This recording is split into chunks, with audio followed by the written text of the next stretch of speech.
प्यार में हमके दिहल जलाई, जोखम वाला छुरी दिल पर चलाई।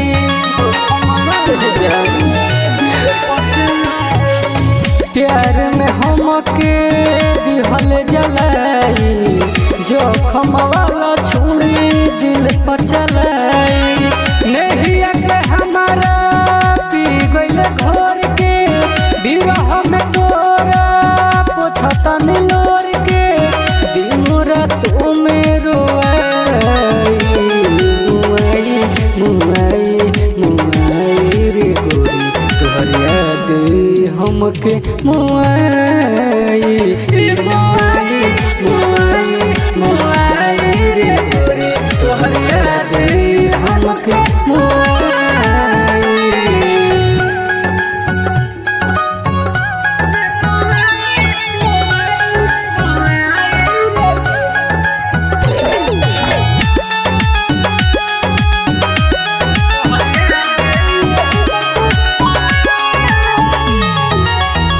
प्यार के पतई जान आज गइल बा सुख, सोभे मारो ठोकर जमाना। सुख कोही ना बा हमके बाटे दुख, आज भइने हो सबसे बेगाना। देखल तोरा से जान के मुखड़ा, दिलावा हो गइल बा कोई टुकड़ा, दिनों रातों में सताई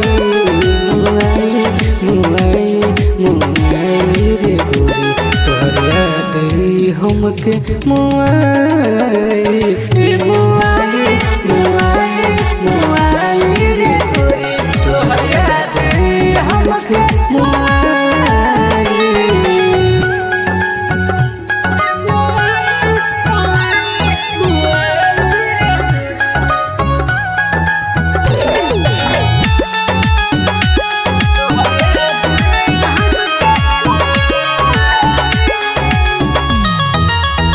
अजित प्रेमी कहे दर्द इतना सहे, जे भी समझल ना हमरा प्यार के सुनी दिल के बात, सब छोड़ता साथ का देखा दे को हसीन फार के।